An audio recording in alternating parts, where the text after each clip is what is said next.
Fala, meus amores, tudo bem? Hoje a gente vai fazer o Enem 2006. A primeira questão tem essa tabela, trazendo vários acontecimentos de evolução biológica, aí traz toda a escala temporal e ele pede para a gente assinalar a opção correta. Na primeira, fala que quando os primeiros hominídeos apareceram na Terra, os répteis já existiam há mais de 500 milhões de anos.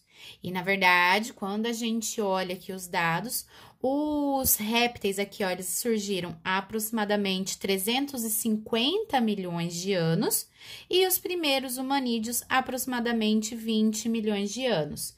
Então, a primeira tá errada. Na B, fala assim: quando o Homo sapiens surgiu no planeta, a América do Sul e África estavam fisicamente unidas. O Homo sapiens, gente, é a espécie mais recente, ele nem traz nessa tabela. É há mais ou menos 300 mil anos que surgiu. Mas mesmo se você considerasse aqui com hominídeos, tá? A gente tem a fragmentação da Pangeia acontecendo há mais ou menos 220 milhões de anos atrás. Ou seja, antes da fragmentação da Pangeia, a África e a América do Sul estavam unidas. Então, o homem teria que ter surgido antes nessa tabela. E é por isso que a B também está errada.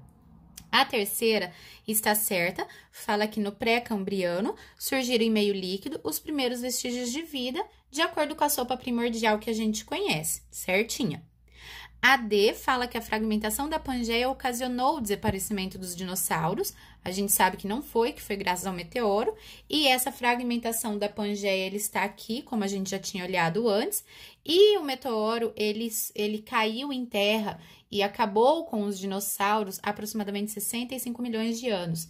Então, aqui que a gente tem os últimos dinossauros. Não foi a fragmentação da Pangeia que levou ao desaparecimento deles, tá? E na letra E fala que a Era Mesozoica durou menos que a Cenozoica. Na verdade, essa tabela aqui, o pré-cambriano, a gente tem bilhões de anos. Então, embora aqui eu tenha um pedacinho pequeno, aqui pedaços maiores, outro menor, dá a impressão que isso é escala real. Mas quando você olha os dados e os números aqui, a escala temporal, você vê que a Era Mesozoica, ela durou aproximadamente 150 milhões de anos, enquanto a Cenozoica, até o momento, 65 milhões de anos. E é por essa razão que a E também está errada e a resposta certa é a letra C. Na questão 2, a gente tem uma questão que fala sobre mudanças climáticas previstas para o fim do século XXI. E com essas mudanças, a gente terá o que como consequência? A. Redução das taxas de evaporação? Não, aumento das taxas de evaporação. A B está certa. Pode interferir nos processos do ciclo de água que envolvem mudanças do estado físico. Perfeito. C. Promovem o aumento da disponibilidade de alimentos das espécies marinhas. Ora, se está mudando o clima, se está mudando o nível dos oceanos, se está inundando certas partes, e está sumindo com diversas espécies no ambiente marinho, consequentemente, mexendo nas cadeias alimentares. Então, provocam a diminuição da disponibilidade de alimento. D. Induz o aumento dos mananciais, o que soluciona os problemas de falta de água. Por mais que eu tenha derretimento das calotas polares, essa água, ela tá salgada, ela não tá tratada. Então, isso não faz com que a falta de água suma, desapareça do planeta. Quando a gente fala em falta de água, a gente tá falando de falta de água tratada, água doce e potável para a população. E na E fala que haverá o aumento do volume de todos os cursos de água, o que minimiza os efeitos da poluição aquática. Muito parecida com a letra D, né? Também está errada. Então, a 2, a resposta certa é a letra D. A questão 3 pede para a gente colocar em escala de tempo de 0 a 100 os fatos: formação da Terra, primeiros peixes, eucariontes, primeiros vestígios de vida e fauna e floras atuais. Fauna e floras atuais está sempre em cima, e formação da Terra sempre baixo. Então, nós temos que encaixar esses 3 eventos e achar a resposta certa. Obviamente que a A está errada, porque os primeiros vestígios de vida aconteceu primeiro, antes de eucariontes e antes dos primeiros peixes. E primeiros peixes foi o último acontecimento destes 3. Só que a gente fica com a resposta B porque, analisando aquela tabela da página anterior, a gente acha as datas que esses eventos aconteceram e vemos que, entre a formação da Terra e o surgimento dos primeiros vestígios de vida, nós temos ali uma diferença de 1 bilhão de anos. Para o surgimento dos eucariontes, nós temos mais uma diferença de 1,5 bilhões de anos. Assim como dos eucariontes para os primeiros peixes também demora aproximadamente 1,5 bilhões de anos. E os primeiros peixes que surgiram há mais ou menos 420 milhões de anos atrás, né? Eles estão a meio bilhão de anos do surgimento da fauna e flora atuais. Então, por isso que os primeiros peixes, eles ficam bem pertinho da fauna atual. Então, essa aqui a gente já eliminaria e essa também. E entre a B e a D, considerando essa escala de tempo aqui, a gente fica com a letra B, tá bom? Já na questão 4, nós temos um mapa da América do Sul entre 20 mil e 13 mil anos atrás. Aí eu escrevi aqui do ladinho porque tá, às vezes, difícil para alguém entender o que tá escrito dentro do mapa. Que nesse período a gente tinha savana aberta, floresta aberta, savana aberta, gramíneas e estepe, deserto e estepe. Há aproximadamente 8 mil e 3 mil anos atrás, a gente teve uma mudança desse cenário para um cenário com savana fechada, floresta fechada, savana fechada, savanas temperadas, florestas fechadas e Patagônia. Então, as hipóteses a seguir foram levantadas para explicar o desaparecimento dos grandes mamíferos. A primeira diz que os seres humanos só puderam ocupar a América do Sul depois que o clima se tornou mais úmido, o que já está errado, e que eles mataram os grandes animais. Vamos pensar. A 2 fala que os maiores mamíferos atuais precisam de vastas áreas abertas para manterem o seu modo de vida. Áreas essas que desapareceram da América do Sul com a mudança climática, o que pode ter provocado a extinção dos grandes mamíferos sul-americanos. Perfeita! Se eu tenho áreas mais fechadas, esses grandes mamíferos não têm como se deslocar, se reproduzir e viver nesse ambiente. Então, essa mudança de clima levou a esse acontecimento. Mas vejam que na 3 fala que a mudança climática foi desencadeada pela queda do asteroide. Nós estamos falando num período muito recente de mudanças, gente. E a queda de um grande asteroide foi há 65 milhões de anos aproximadamente. O fato é que a questão pergunta, é cientificamente aceitável? E por essa razão a gente fica de fato somente com a questão 2, resposta certa a letra B. Questão 5, uma questão interdisciplinar, fala sobre as emissões médias anuais de gás carbônico per capita. Traz aqui as médias de países como Brasil, Índia e Indonésia. Aqui, China, México, Chile, Argentina, países da União Europeia e Venezuela. Aqui, países como Japão, Canadá, Rússia, Ucrânia, Polônia e África do Sul. E aqui, Estados Unidos e Austrália. Diante esses dados, a gente tem que achar a afirmativa correta. Na letra A, fala que o índice de emissão de gás carbônico per capita dos países da União Europeia se equipara ao de alguns países emergentes. Tá certo, porque México e Argentina são países emergentes e eles possuem a mesma contribuição aí nas emissões de gás carbônico. Então, a A tá certinha. A B fala que a China lança em média mais gás carbônico do que os Estados Unidos. Gente, olha aqui o dado da China e olha o dado dos Estados Unidos. A C fala que a soma das emissões de gás carbônico per capita do Brasil, Índia e Indonésia, se a gente somar os três, é maior do que o total pelos Estados Unidos. Se a gente somar os três, não dá o tamanho ali que ele mostra pra gente naquela tabelinha emitido pelos Estados Unidos e Austrália. D, a emissão de gás carbônico é tanto maior quanto menos desenvolvido? Não, é tanto maior quanto mais desenvolvido. E a média de lançamentos de gás carbônico em regiões e países desenvolvidos é superior a 15 toneladas por pessoa ao ano. Apenas Estados Unidos e Austrália, tá? Então, nem todos os países desenvolvidos, eles emitem essa quantidade de gás carbônico per capita. A 6 fala de chuva ácida e fala assim, os problemas causados pela chuva ácida ultrapassam fronteiras políticas regionais e nacionais. A amplitude geográfica dos efeitos da chuva ácida está relacionada principalmente com a circulação atmosférica apenas. Nas outras alternativas, traz pra gente rede hidrográfica, nível de lençóis freáticos, rede hidrográfica. Então, a única opção, letra A, tá? Circulação atmosférica e a quantidade de fontes emissoras de óxido de nitrogênio e de enxofre pela região industrial. Na 7, a gente tem uma questão que fala sobre as florestas tropicais úmidas que atuam no sequestro de carbono. E conclui-se, portanto, que as florestas exercem importante papel no controle das chuvas ácidas, inversões térmicas, destruição da camada de ozônio, efeito estufa ou eutrofização. Nem li o restante das questões, gente. Se elas promovem sequestro de carbono, elas atuam diminuindo o efeito estufa pelo acúmulo de carbono na atmosfera resultante da queima de combustíveis fósseis como carvão mineral e de petróleo. Como elas fazem a fotossíntese, elas retiram esse gás carbônico, então, da atmosfera e atuam diretamente nesse efeito. Questão 8 fala sobre transpiração das plantas e como se comportam os estômatos. Ele dá uma tabelinha aqui pra gente dos estômatos da caatinga e traz uma legenda, na qual aonde está indicado com 0, diz que os estômatos ficam fechados, totalmente fechados. 1, estômatos parcialmente abertos e 2, estômatos completamente abertos.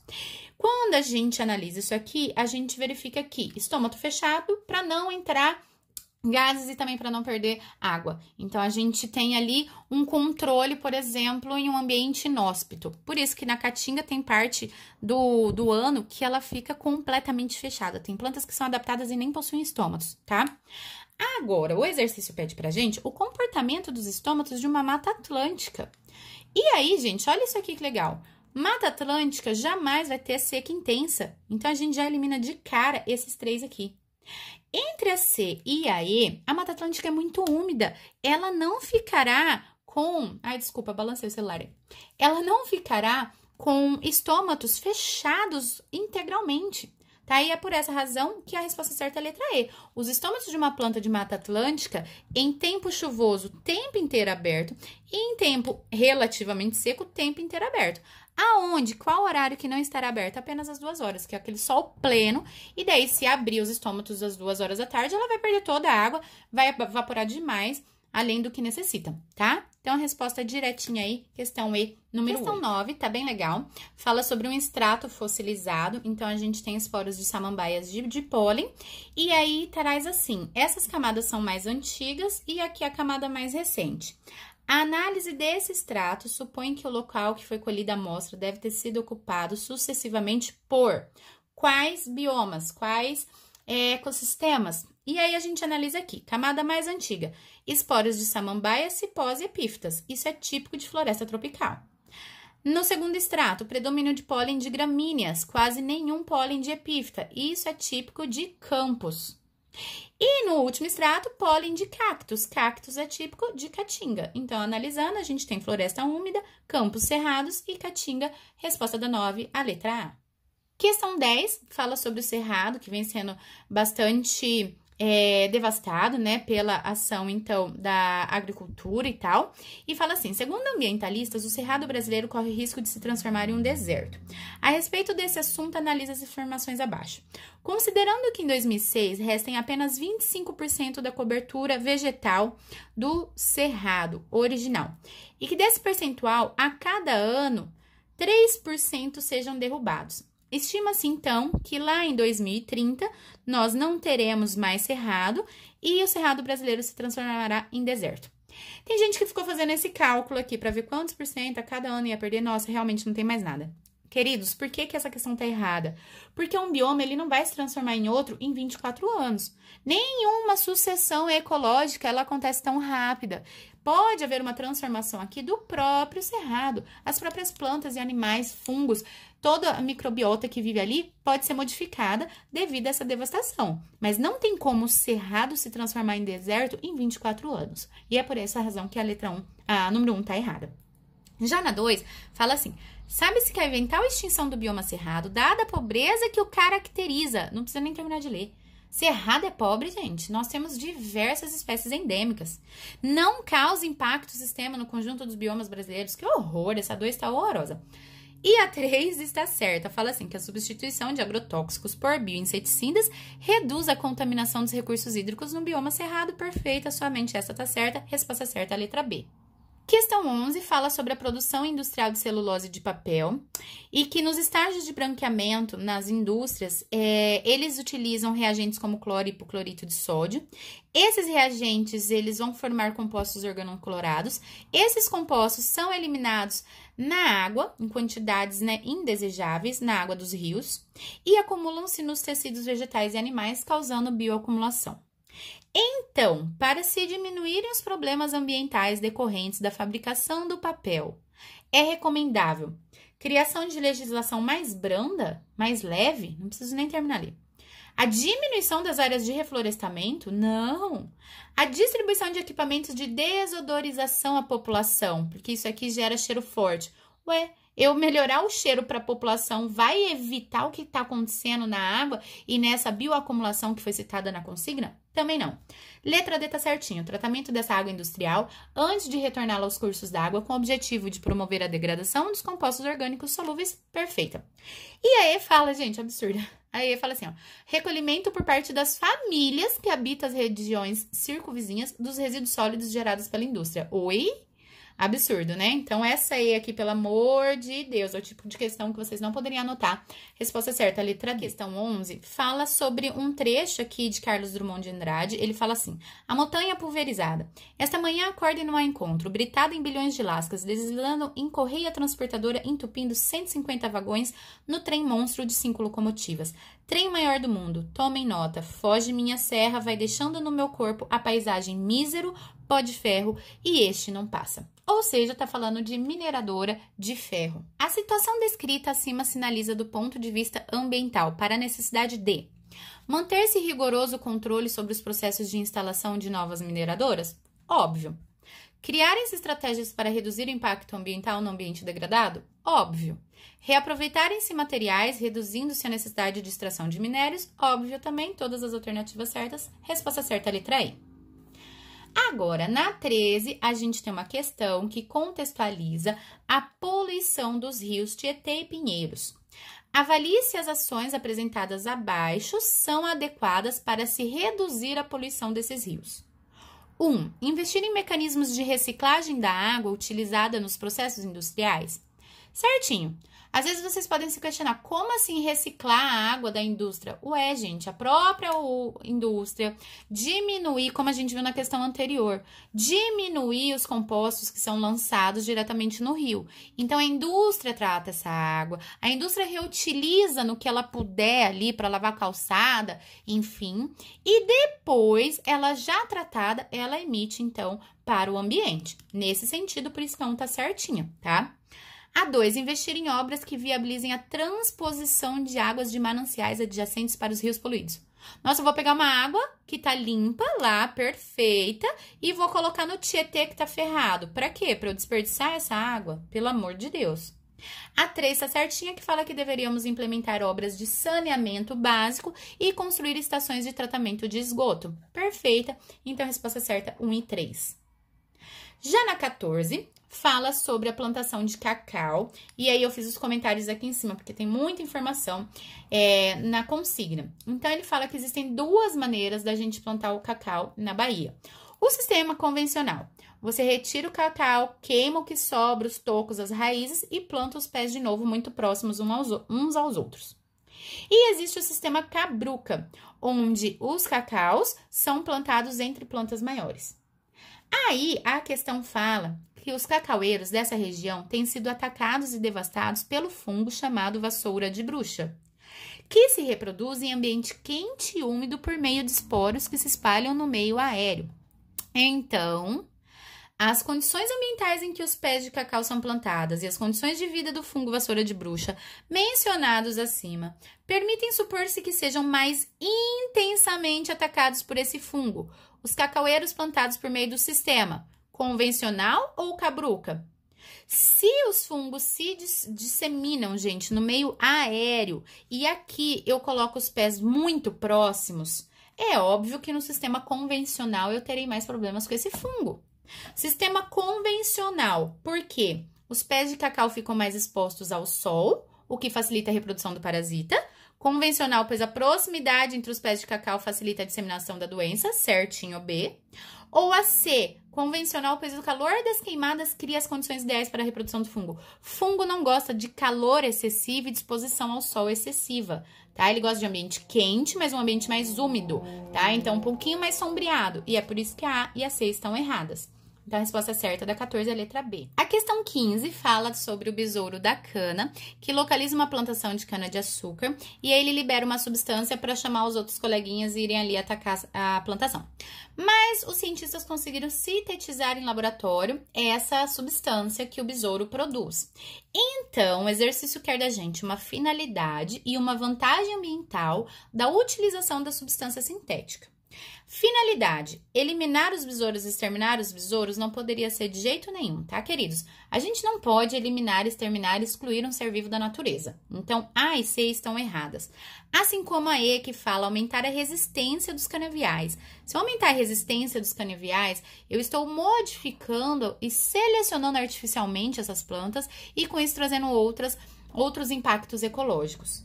Então, entre a B e a D, afastar os predadores da plantação, como dispersar os besouros, é a mesma finalidade. Mas uma vantagem ambiental seria reduzir a necessidade de uso de agrotóxicos, pois do ponto de vista ambiental eu tenho menos poluição, e é por isso que a resposta certa é a letra B. A questão 16 fala sobre o efeito dos anti-inflamatórios que são associados à presença de inibidores de enzimas. Então, os anti-inflamatórios atuam sobre enzimas. Quais enzimas? A COX-1, que é responsável por proteger a nossa mucosa gástrica, e a COX-2, que é responsável pelas prostaglandinas pró-inflamatórias que fazem a dor e o inchaço, ou seja, provocam inflamação. Como que essas enzimas são liberadas no nosso organismo? A partir de um tecido lesado ou lesionado, tá? Então, o anti-inflamatório, ele atua aqui, ou na COX-1 ou na COX-2. Sendo assim, o exercício nos dá o nome de alguns anti-inflamatórios e a afinidade desses anti-inflamatórios pela COX-2 ou pela COX-1. Lembrando que a COX-1 é a protetora da mucosa e a COX-2 é responsável pela dor e inchaço. Vejam só a letra A. O piroxicam é o anti-inflamatório que mais pode interferir na formação de prostaglandinas protetoras da mucosa gastrointestinal. Piroxicam tem mais afinidade que um COX-1, então ele pode interferir mais na formação dessas prostaglandinas. Certinha a letra A. A B fala que o rofecoxib é o anti-inflamatório que tem a maior afinidade pela enzima COX-1. Este anti-inflamatório está aqui na tabela. Ele tem maior afinidade pela COX-2 e menor pela COX-1. Tá errado. C. A aspirina tem o mesmo grau de afinidade pelas duas enzimas. Não, uma ela tem menos afinidade e outra ela tem bem mais afinidade. D. O diclofenaco, pela sua posição na tabela, tem sua atividade anti-inflamatória neutralizada pelas duas enzimas. Não, neste caso aqui não são enzimas que cortam o efeito uma das outras. Cada uma tem um efeito diferente, mas atuam junto na resposta inflamatória. E o nimesulida apresenta o mesmo grau de afinidade pelas enzimas. Nimesulida tá aqui, ó. Ela tem mais afinidade por COX-2 do que pela COX-1. Então, a E também tá errada. Resposta certa, a letra A. A questão 17 fala sobre a transmissão da HIV e AIDS e a infecção entre jovens de 15 a 24 anos. Nós temos dois gráficos aqui, os quais trazem pra gente, os dados com a prevenção atual, tendo uma alta infecção dos jovens, e outro dado com maior prevenção, tendo uma queda nessa disseminação desse vírus. Com base nesses dados, analisa as seguintes afirmações. 1. Ações educativas de prevenção da transmissão do vírus da AIDS poderão contribuir para a redução em 2008 de mais de 20% de novos casos de infecção entre os jovens em relação a 2005. O que eu fiz aqui? Peguei os dados, mais ou menos onde tá, ainda coloquei ali, tá arredondando. Então, 2005, coloquei ali, vamos supor que seja 2.000. 10% de 2.000 são 200 jovens, 20% de 2.000 são 400 jovens. Ou seja, em 2008, ele já está abaixo de 1.500, gente, tá vendo? Então, vai reduzir mais de 20% se essas medidas forem implementadas? Com certeza, e é por isso que a 1 tá certa. Na 2, fala que essas ações educativas relativas à utilização de preservativos nas relações sexuais reduzirão em 25% ao ano. Gente, se eu pegar o dado aqui de 2005 para 2006, considerando que aqui tinha 2.000, não diminuiu aqui 450 jovens na incidência de novos casos. Então, ao ano está errado.